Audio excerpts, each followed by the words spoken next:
এমনিতে আমরা মালিকের ভালো মন্দ শ্রমিকরা দেখি, শ্রমিকের ভালো মন্দ মালিকরা দেখি। তাদের মালিকের স্বার্থ নিয়ে কথা ছিল না, তাদের স্বার্থ ছিল বিএনপি কোথায় কর্মসূচি দেবে তার 3 দিন আগে 5 দিন আগে মালিকের গাড়ি বন্ধ করে দেবে। বলছিলাম যে এই শহর এবং শহরতলির শ্রমিক ভাইরা যারা গাড়ি চালান অনেক কষ্ট করে, পক্ষান্তরে এর কোনো স্বীকৃতি আমরা যাত্রীদের কাছ থেকে পাই না, জনগণের কাছ থেকে পাই না, মিডিয়ার ভাইদের কাছ থেকে পাই না, রাজনৈতিক অঙ্গনের থেকে পাই না, সরকার থেকে পাই না।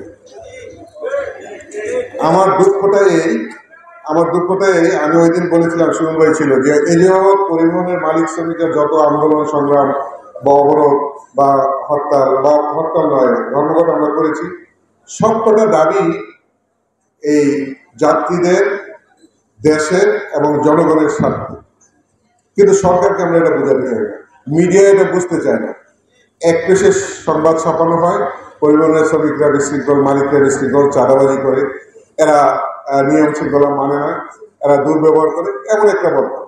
তো আজকে এ ব্যাপারে বিশদ আলোচনা করবো না, আমি আমার একটা প্রত্যয় বলবো। আমি সুমনের সাথে আলাপ করেছি, এখানে আমাদের শ্রদ্ধ নেতা সালাম ভাই উপস্থিত আছেন, ওনার দৃষ্টি আকর্ষণ করছি। এই যে শহরতলি আমরা গাড়ি পরিচালনা করি, যাত্রীদেরকে পরিবহন করি, গুলিস্তান এবং ফুলবাড়ির বিক্রি একটা স্টপ ওভার টার্মিনাল আমার শ্রমিক ভাইয়েরা, যাত্রী ভাইয়েরা, মালিকরা, তারা পৃথিবীর সকল দেশে আছে, শহরের মধ্যে একটা স্টপ ওভার টার্মিনাল থাকে। এখানে কোনো পার্কিং হয় না, যাত্রীরা কাউন্টার থেকে সারিবদ্ধভাবে কিউতে থাকে, চালকরা আসে, ওখান থেকে ঘুরে তারা সিরিয়ালে চলে যায়। মানে একটা শৃঙ্খলায় একটা জায়গা থাকে যে এইভাবে আসবে, এইভাবে যাবে। বঙ্গবাজার হয়ে গেল, জুতার মার্কেট হয়ে গেল, ওইপারে মার্কেট হয়ে গেল, আমরা বারবার আবেদন করেছি যে একটা ব্যবস্থা করে আমাদেরকে এই জায়গাটা, কারণ এক সময় ফুলবাড়িয়ার থেকেই ছিল রেল স্টেশন, পরবর্তীতে বাস স্টেশন।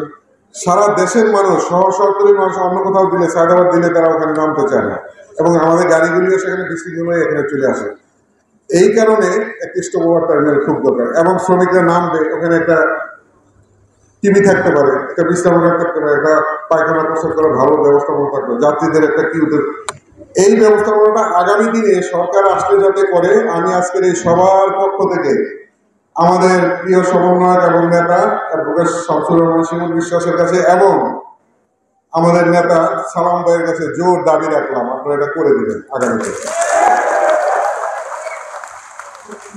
আর আমি আপনাদের সে একটা কথা বলতে চাই, এই যে ব্যবস্থাপনা আপনারা দেখেছেন, ঢাকা সড়কের ব্যালটের মাধ্যমে নির্বাচন হয়েছে মালিক সমিতি, এই শ্রমিক সমিতি আপনারা করতে চান। নেতৃত্বে যেই আসবেন না কেন, সে শ্রমিকের কাছে দায়বদ্ধ থাকবেন, শ্রমিকের সমস্যা শুনতে হবে, তার কথা জানতে হবে, তার ভালো মন্দ দেখতে হবে। তাই এই দায়বদ্ধতার জন্য এই নির্বাচন। আপনারা আশা করি স্বতঃস্ফূর্তভাবে এদের নির্বাচনে অংশগ্রহণ করবেন এবং আপনাদের নেতা নির্বাচিত করবেন। আমরা মালিক সমিতি হিসাবে এই শ্রমিকদেরকে আমাদের টার্মিনালে সিবি দিয়ে থাকি। আমরা 3টা জিনিস চাই মালিক হিসাবে। নাম্বার 1, আপনারা সুশৃঙ্খলভাবে গাড়ি চালাবেন, মালিককে তার এই যে সম্পদটা আপনার কাছে চাবি দেয়, আপনি কিন্তু মালিক। আপনি যদি সঠিক ব্যবহার না করেন, দেখাশোনা না করেন, এই ব্যবসা কোনো মালিক করতে পারবে না। এটা আমি বিশ্বাস করি, আমার মালিকদেরকে আমি করি। তাই আমাকে শ্রমিকের মর্যাদা, তার ঘামের শুকানোর আগে তার পারিশ্রমিক পরিশোধ করা এবং তার সুযোগ সুবিধা মালিকের কাছে কি প্রাপ্য, সেই ক্ষেত্রে যাতে মালিক তার সাথে কার্পণ্যতা না করে, দ্বিধা না করে, তাকে না ঠকায়। আজকে আপনাদেরকে মালিক সমিতির পক্ষ থেকে আমি কথা দিতে পারি, আপনাদের নেতৃত্বের মাধ্যমে যে কোনো জিনিস আপনাদের প্রাপ্যতা আসবে, আমরা সুবিবেচনা করে সঠিক সিদ্ধান্ত এবং সুরাহা দেব। এবং আপনারা জানেন যে অন্যান্য সেক্টরের চাইতে এই মালিক শ্রমিক কেন একসাথে জোট হয়, কেন আন্দোলন করতে পারে একসাথে। বসুন্ধরা টিস্যু, অশুদ্ধতার বিরুদ্ধে এক বিন্দুও ছাড় নয়। এমনিতে আমরা মালিকের ভালো মন্দ শ্রমিকরা দেখি, শ্রমিকের ভালো মন্দ মালিকরা দেখি। আমাদের এই সুহাদ বন্ধন, এই আন্তরিকতা আমরা আরো সুদৃঢ় করব, নিয়মান্ত্রিকভাবে, কাউকে ব্যক্তিগতভাবে লাভ করে নয়, পছন্দ করে নয়। কারণ অতীতের সকল কিছু আপনারা জানেন, এই শাহজাহান খান সাহেব, এই ওসমান আলী সাহেব, এই এনায়েত সাহেব, এই রাঙা সাহেব, সালাম ভাই সেদিন এই বিরোধী দলে থাকতো, এনআইএস সঙ্গে বক্তব্য দিয়েছে। আপনারা জানেন তাদের কাজ কি ছিল। তাদের মালিকের স্বার্থ নিয়ে কথা ছিল না, তাদের স্বার্থ ছিল বিএনপি কোথায় কর্মসূচি দেবে তার 3 দিন আগে 5 দিন আগে মালিকের গাড়ি বন্ধ করে দেবে। আগামীতে আমরা বিশ্বাস করি জাতীয়বাদী দলের সরকার ইনশাল্লাহ দেশ গঠনের জন্য দায়িত্ব পাবে। আমরা সরকারকে সার্বিক সহযোগিতা দিয়ে দেশ গড়ার ক্ষেত্রে সহযোগিতা করবো, কিন্তু সরকারের তত্ত্বাবধায়ক হয়ে বা সরকার আমাদেরকে দলীয়করণ করে ওই বদনাম নেওয়া উচিত হবে না, আমরাও করা উচিত হবে না। আমরা ব্যক্তিগতভাবে কেউ বা কারো স্বার্থবাদী হয়ে আমরা স্বার্থের মোহে লাভবান হব, আমরা এমনটা হতে চাই না। তাই এই গণতান্ত্রিক পদ্ধতিতে নির্বাচন প্রয়োজন। মালিকের নেতারা মালিকের কাছে জবাব দিতে হবে, শ্রমিকের নেতারা শ্রমিকের কাছে জবাব দিতে হবে। পরিশেষে আমি বলতে চাই, আমাদের একটি বিশাল দুর্গ্রাম আছে, বিশেষ করে এই শহরতলিতে। আপনারা আমার প্রতি একটু সহানুভূতির দৃষ্টিতে এই বিষয়টা সহযোগিতা করবেন। সেটা হলো এই যে আমাদের ঢাকা শহরের গাড়ি ঘোড়া চলে, এটা রাজধানী। এই গাড়িগুলি চেহারার উপর সারা দেশের আমাদের যে ভাবমূর্তিটা নির্ভর করে। এয়ারপোর্ট থেকে নেমেই একজন বিদেশি অথবা একজন যে কোনো লোক আমাদের গাড়ি চালানো, যাত্রী উঠা নামা, ট্রাফিক ব্যবস্থাপনা এগুলি দেখে তারা হতভম্ব হয় এবং তারা ধরে নেয় যে জাতিটা এমন বিশৃঙ্খল। তাই আমরা ঢাকা শহর এবং শহরগুলিকে অচিরেই শুরু করব। খুব কঠিন কাজ না, মালিকদের পক্ষে একটা কাজ, গাড়িগুলিকে সুস্থি হতে হবে, সুন্দর সিট ভালো হতে হবে, ইন্ডিকেটর থাকতে হবে, লাইট থাকতে হবে, রং ভালো হতে হবে, পিছনের সামনের দরজা সব ঠিক থাকতে হবে।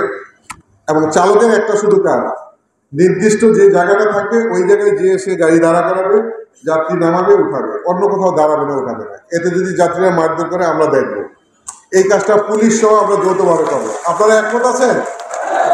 তাতে হবে কি, গাড়ি একটার সামনে একটা লাগবে না, কেউ বলতে পারবে না যে আড়াআড়ি করেছে। আপনারা জানেন যে অনেকগুলি দুর্ঘটনা হয়েছে, খুব মর্মাহত, যে 2 গাড়ির মাঝখানে করে যাত্রী মারা গেছে, ওই লোকটা বের হইতে পারে।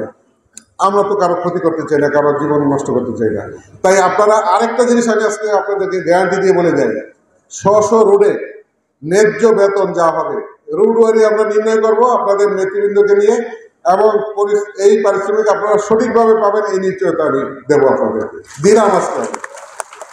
আর একটা ব্যবস্থাপনা করে গেছে বিগত সরকার, মালিকদেরকে বলছে শ্রমিকদেরকে কন্ট্রাক্ট নিয়ে নিছে যে আমাকে কি দিবা, অর্থাৎ 3000 টাকা মালিক দেবে, হয়তো শ্রমিক সেখানে কিছু বেশি পায়, পাইতে গিয়ে সে কোনো ট্রাফিক মানে না, এবং এই সুবাদে পুলিশ তাকে যথেষ্ট মামলা করে, এবং চালক ওই মালিকের এই টাকা দিতে গিয়ে সে আড়াআড়ি গাড়ি রাখা, সামনে গাড়ি রাখা, পিছনে গাড়ি রাখা, এই কাজগুলি করে গাড়িগুলি অল্প সময় নষ্ট হয়ে যায়, দুর্ঘটনা ঘটে, যানজট হয়।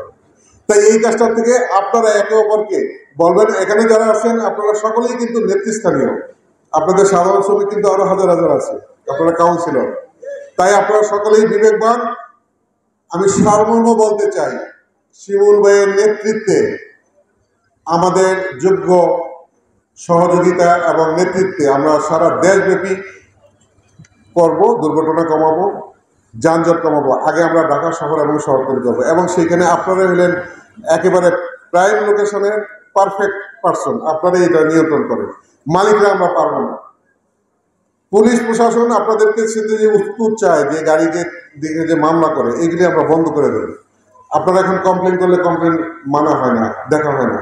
যখন আমরা সুশৃঙ্খল চলবো তখন কোন পুলিশ অন্যায়ভাবে মামলা দেয় এবং টাকা চায়, মাসোয়ারা চায়, অঘোষিতভাবে বললেও আপনারা জানেন লক্ষ লক্ষ টাকা পুলিশকে দিতে হয়। পুলিশ অফিসাররা বলছে এটা আমরা কেমন, আমরা পুলিশদেরকে বলছি আমরা সেই পুলিশ দেশে দেখতে চাই না যারা আমাদের শ্রমিককে মালিককে অত্যাচার করবে।